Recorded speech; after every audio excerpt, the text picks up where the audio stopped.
Hi everyone.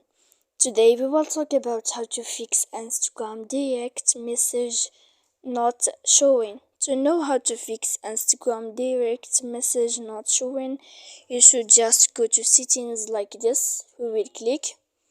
After that, in this page you will go to apps. And when you will see this list, you will go down to find the application of Instagram.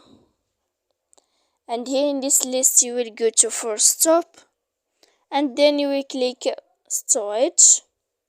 So that here in this page you will click clear cache, and after that you will click clear data, and after all that you can turn off your Wi-Fi.